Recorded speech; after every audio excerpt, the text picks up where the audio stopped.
Hey there, beer tubers. Welcome back to Maxwell Starr's Beer Review. Tonight we're going to take a look at a beer from Ontario.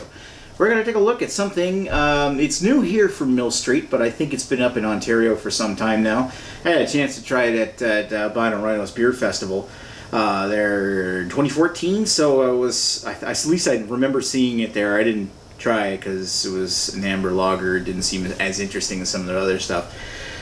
But I'm glad that I actually finally get to try this one here in New Brunswick. They recently, I think it was in May, brought in 6-packs into the liquor stores here, and I picked this up along the way. So this is 100th Meridian Organic Amber Lager. 100th Meridian, where the Great Plains begin.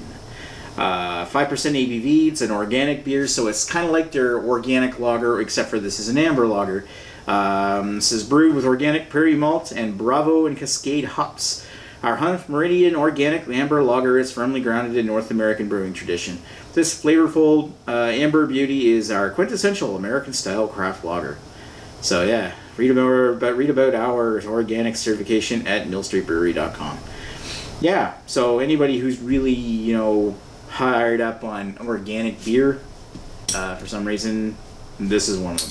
So let's pop the top and see what it's like.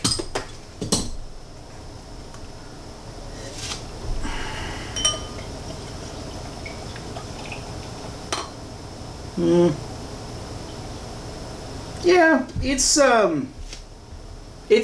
I guess you could call it amber. It's got an off-white kind of, almost, not egg yolk, but egg white.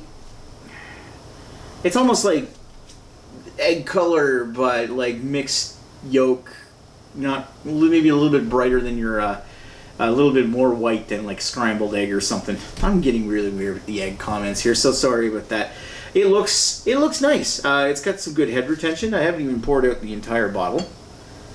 And so far, I'm liking the look of it. I do appreciate it when the aesthetics of a beer kind of, fit. Oh, right. And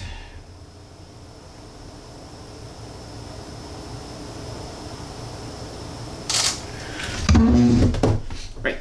Anyway, so looking at it's got carbonation in it, but it's not like streaming up there like in huge bubbles. It's kind of like a medium amount of carbonation. You can see it's there, but it's not completely like super effervescent or anything. It's not like really bubbly or anything. Overall, that actually looks like an appetizing beer, and it looks like something you could probably drink and not, belch a lot. So let's give it a sniff.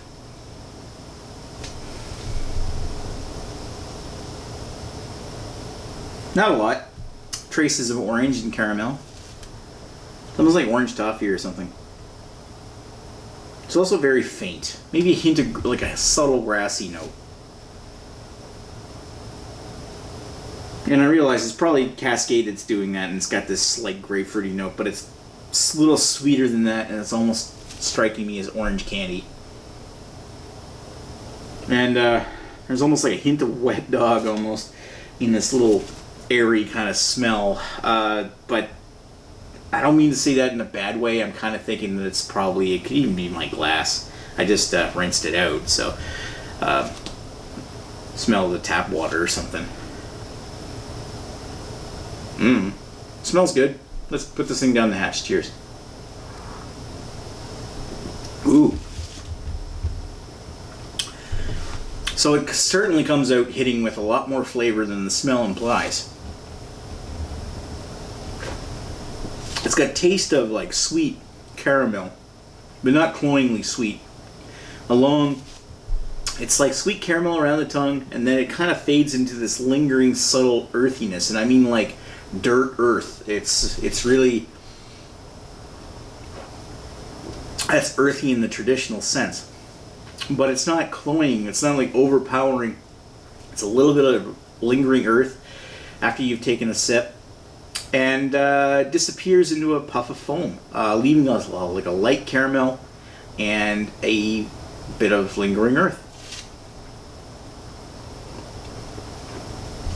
It's also quite drying. So, yeah, like maybe some subtle hints of some kind of tropical fruit mixed in there as well. But overall, a light, refreshing lager. I mean, it's probably a little heavier than you would expect from, say, if you're coming at this from like Mill Street's organic lager. Be ready to get something that's maybe a little thicker, because it's not quite as, maybe a little heavier than that, kind of skewing towards a medium-bodied beer. But it is easy drinking, and it's also very drying. You want to take another sip after you've had one. And if you're looking for something that has a little bit more flavor, or a lot more flavor, this isn't bad at all. I kind of like it. I'm not a huge lager fan, and if you're coming at the perspective of what you would expect from a traditional lager or something, you might want it to be a little bit more cleaner in the finish, but for the most part, I don't mind it. I'll give it a 3.5 out of 5, yeah. 3.5 out of 5 for 100th Meridian. It's not bad. It's middle of the road, just like a lot of Mill Street's products. Well, at least it's not something I would dump down the sink. Anyway, thanks for watching Maxwell Starr's beer review of 100th Meridian, where the Great Plains begin. Thank you, and we'll talk to you folks later. Cheers.